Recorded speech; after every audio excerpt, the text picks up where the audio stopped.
There's been a battle I've been enduring probably for the last 20 years. When you live in a hot USDA Zone 9 climate and you want a fresh salad and you live where it gets over 100 degrees in the summertime, you can forget about growing lettuce and spinach, at least most of them. Because at some point, they're going to bolt. Usually it might be July or August, but eventually most of the cool season greens in USDA Zone 9, in the hot areas of USDA Zone 9, they just bolt and get bitter. So that brings me to wandering around the yard looking for, well, what else can we use for salad greens here? And so better to ask vegetable expert and Sacramento County Master Gardener Gail Pothour here at the Fair Oaks Horticulture Center about edible summertime greens. What's wonderful, Gail, is a lot of the master gardeners, too, took up the cause of trying to find a lettuce variety that wouldn't bolt in the summertime. And that was about 10 years ago. Mm-hmm. And you guys found some varieties that may last. And I use the word may because in my estimation, by the time August rolls around, everything bolts. Absolutely. Lettuce is pretty tricky growing in the heat when the day length gets longer. So it is definitely a cool season crop. But there are a lot of questions that we get. People ask when they come out to our events, well, why can't I grow lettuce in the summer? Well, about 10 years ago, in fact, for 2 years in a row, we did a summer lettuce trial where we looked for varieties that were listed as heat tolerant, bolt resistant, and we tried them. And we did find a handful of them that did okay. The main thing is keep them under shade the whole time. So we put up shade cloth. I think it was probably a 50% shade cloth, as I recall. We mulched heavily. We made sure they were irrigated, never dried out. And then we had backup plants ready. As soon as they looked like they were starting to bolt, we'd take them out, put in a new plant. So it is possible. Just know that not all lettuce varieties can handle the heat. So there's certain varieties that did well.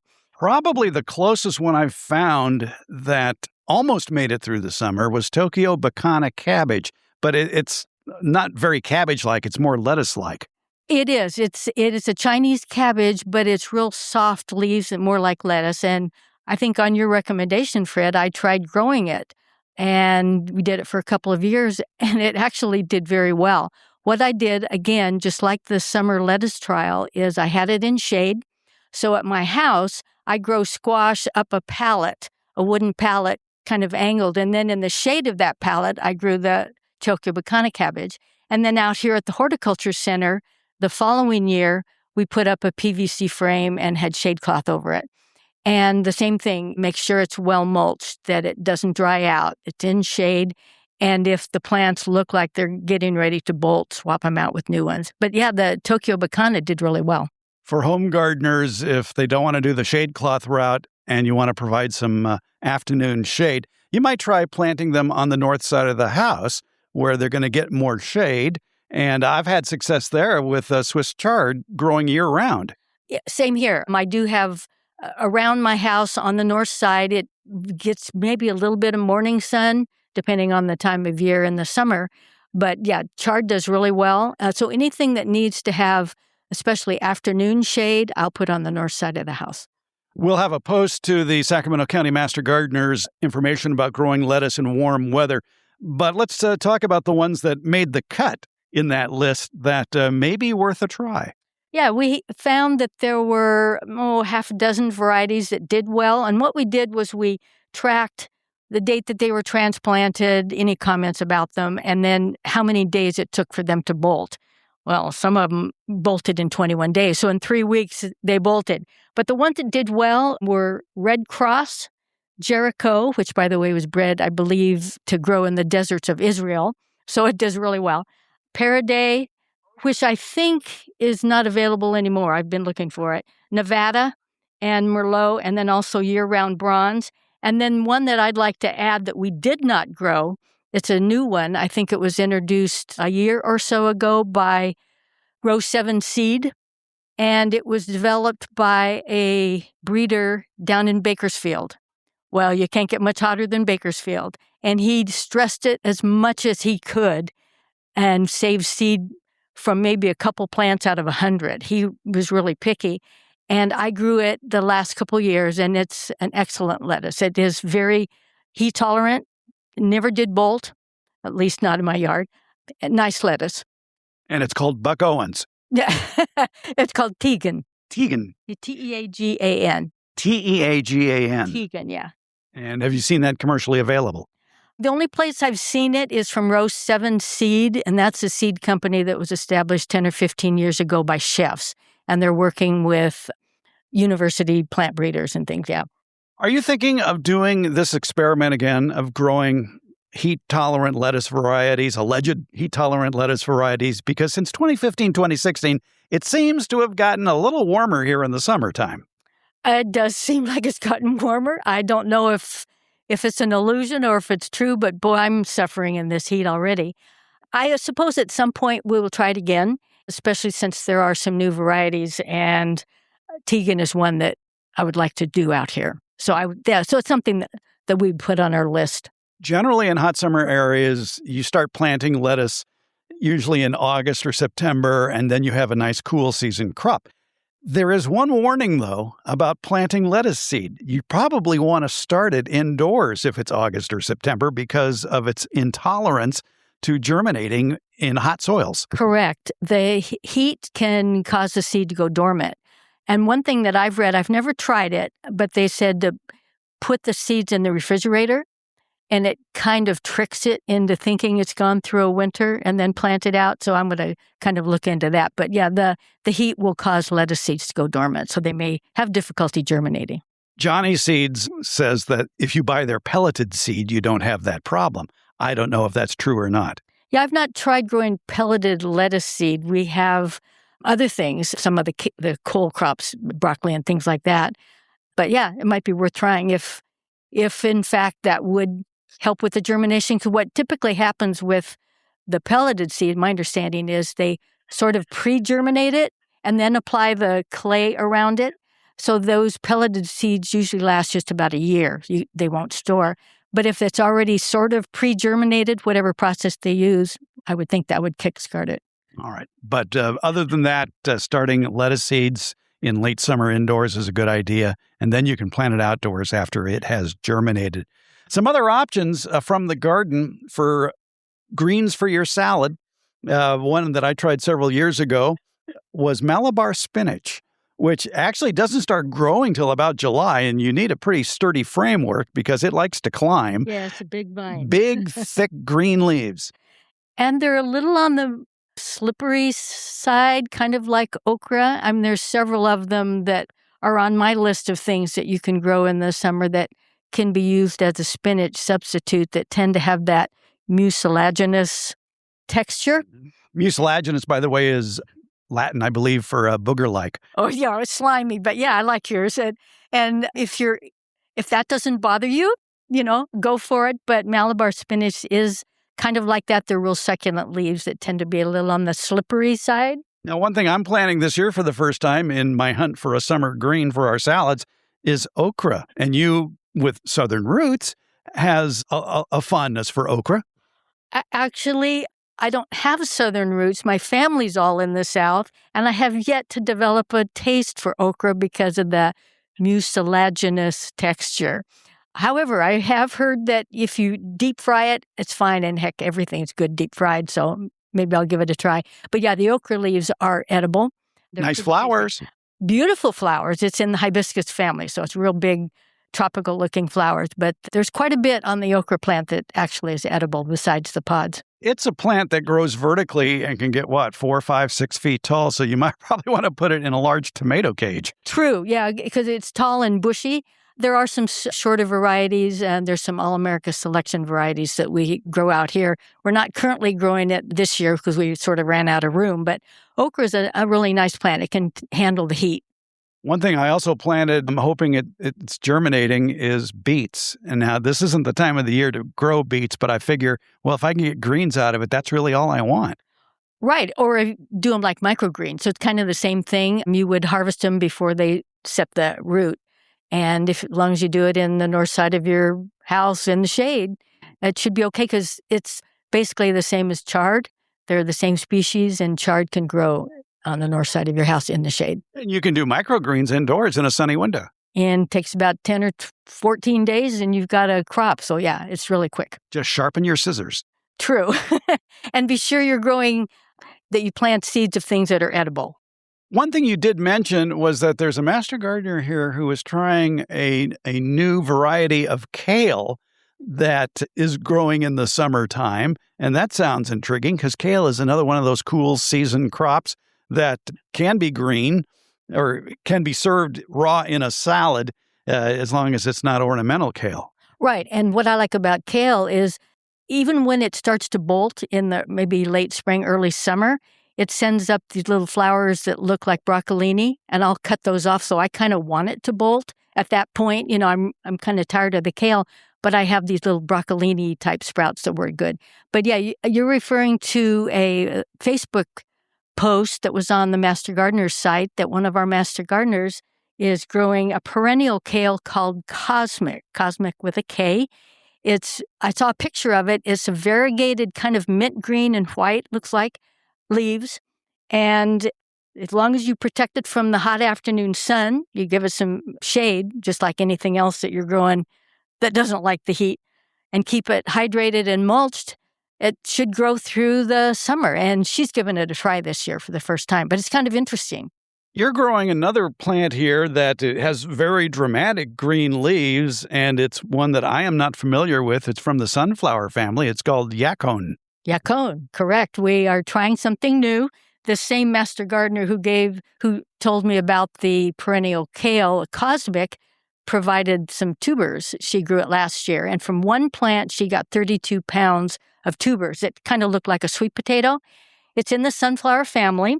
The plant will get fairly big, 4x4, 5x5, so it's real bushy. Sunflower leaves, for sure, it's in the same family, so it looks like a sunflower, but the flowers on it apparently are small. They're not big flowers like a sunflower, they're small yellow flowers.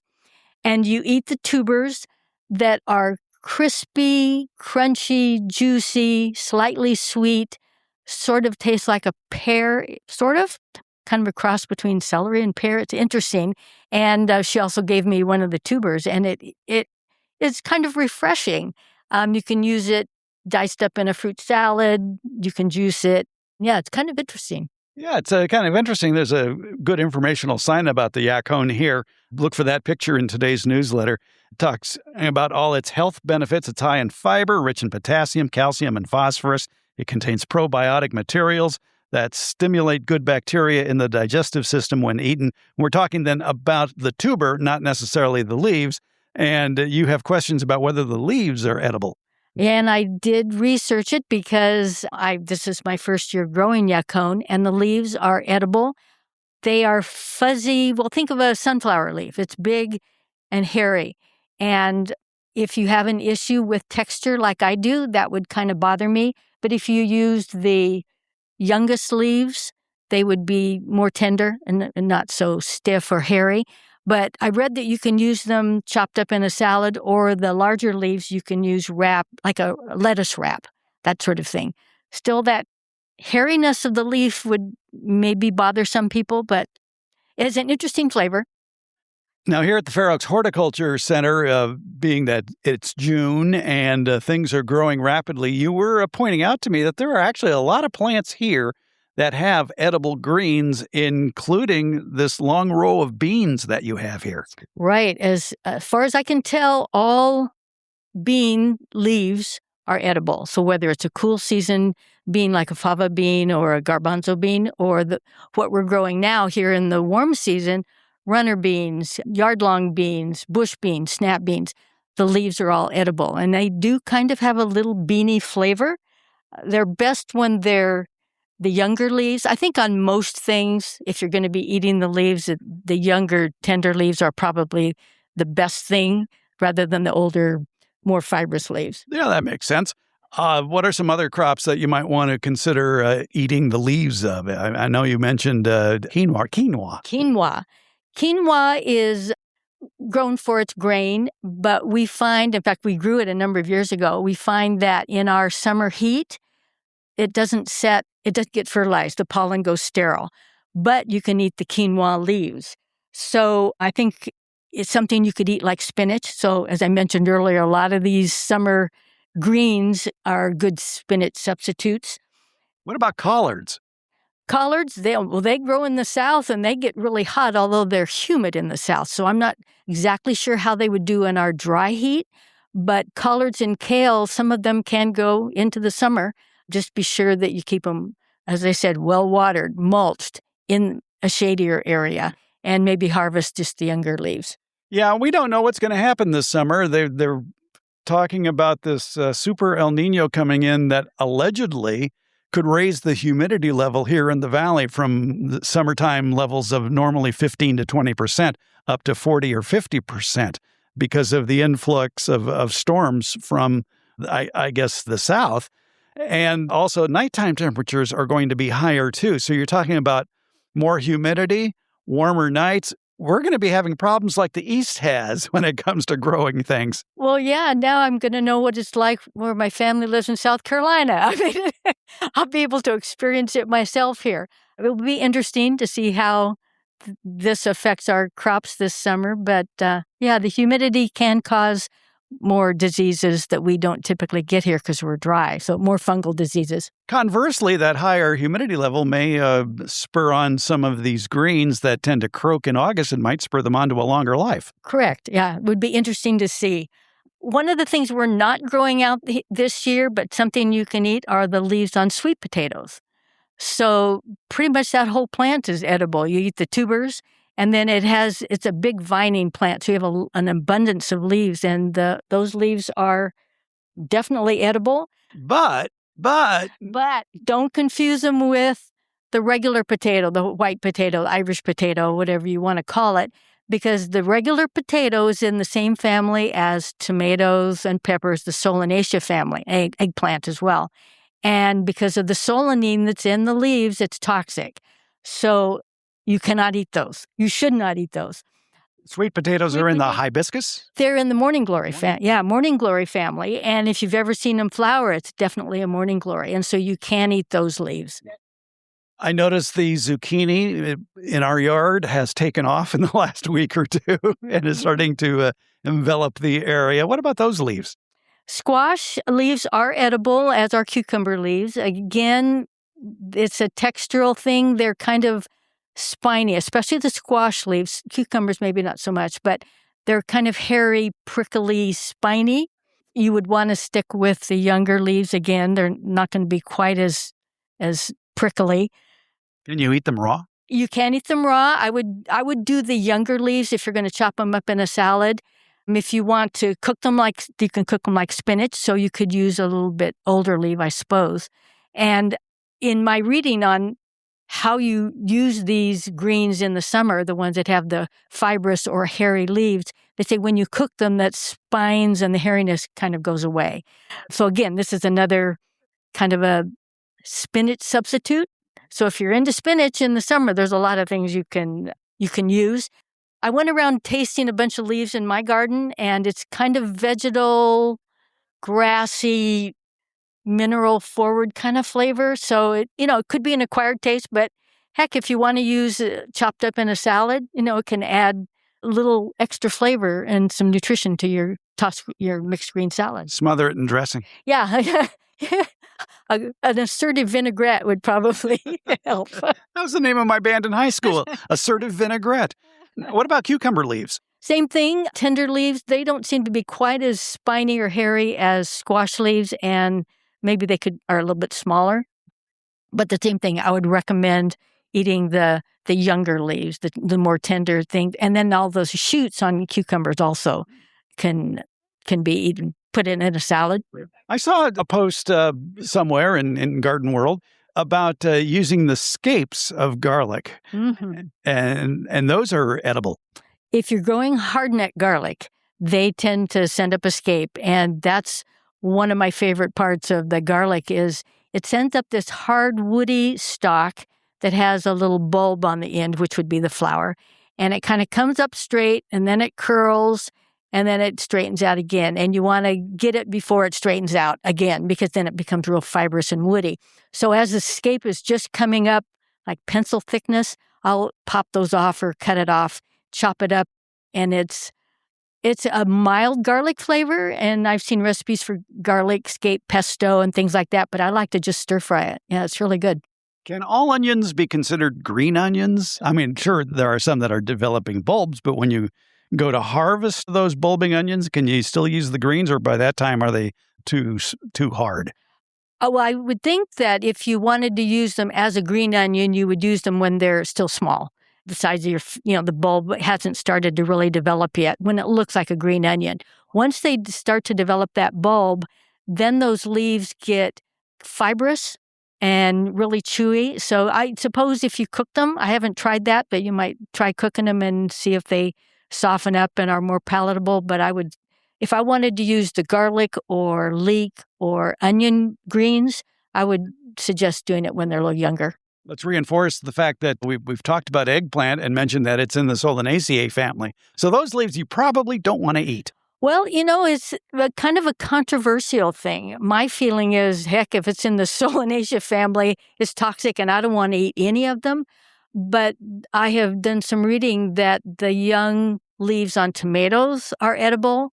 The leaves on peppers are edible. I haven't found anything about eggplant or tomatillos, except things you see on the internet. And I don't believe much of what I read on the internet unless it's a reputable site.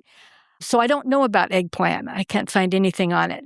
Pepper leaves, I've read that are edible. And as I said, also tomato. I would use them as an herb, not a whole salad of it. Use caution on any of this if you have any sensitivity to anything. Like I have them on a medication that makes me sensitive to the sun, so I have to be careful of some things I eat. So I would start out really small and see how it affects you. But apparently tomato and pepper leaves are edible to a point, but potatoes for sure are not. So don't even try it. We're standing next to a smart pot raised bed here. We're in here. You've planted a flower mix of marigolds and zinnias, and they're just seedlings at this point. They're like one leaf beyond the cotyledon stage, so there's two sets of leaves, true leaves, on them. And I'm thinking, well, these will have to get thinned out to maybe 8 inches apart or so eventually. How about using those thinnings as a salad green? You mean kind of like an edible flower microgreen? Yes. I would have to look into it to see if zinnias and rudbeckia are edible. I would think they probably are. Might be a little tough. Leaves might be a little tough, but yeah, as long as you have researched it and know for sure that what you're eating is edible, then go for it. Again, it's marigolds and zinnias in this particular bed.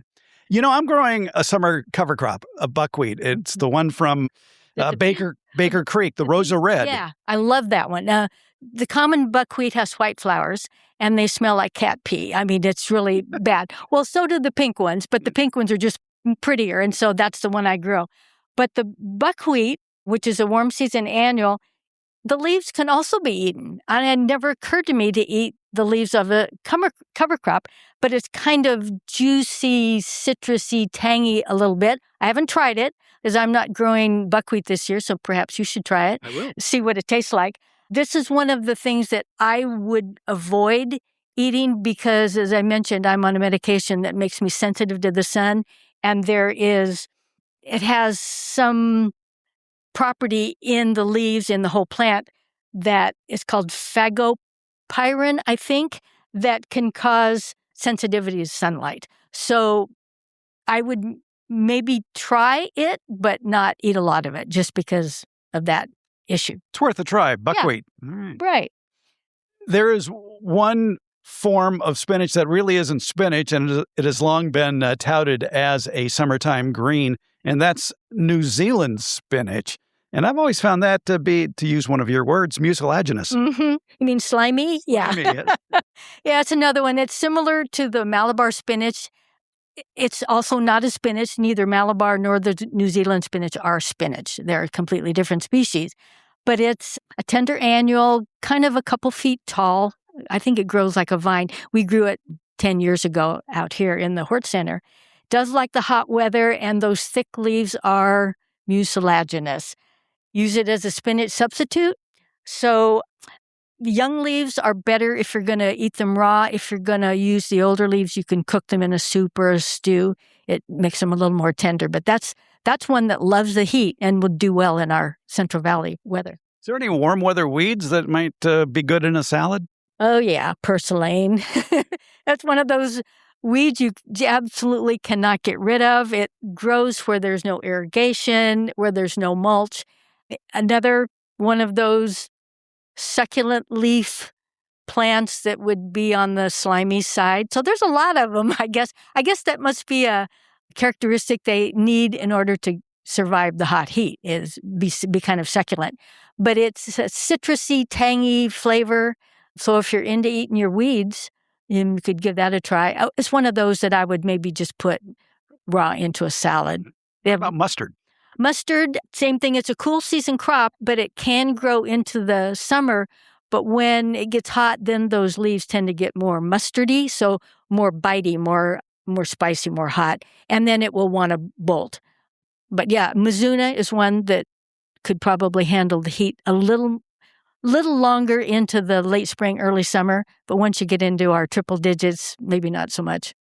Well, if you're like me and you're getting more and more averse to spending too much money on the grocery store spring mixes and bag spinach properties that are going to go bad before you can possibly use it all, you may want to consider growing more greens in your yard. And in the summertime, well, it's a little different palette. Gail Pothour, Sacramento County Master Gardener, has done a great job telling us the pros and cons of everything green that just might be good in a salad. Good job, Gail. Thank you. And I'm going to start adding bean leaves to my salad.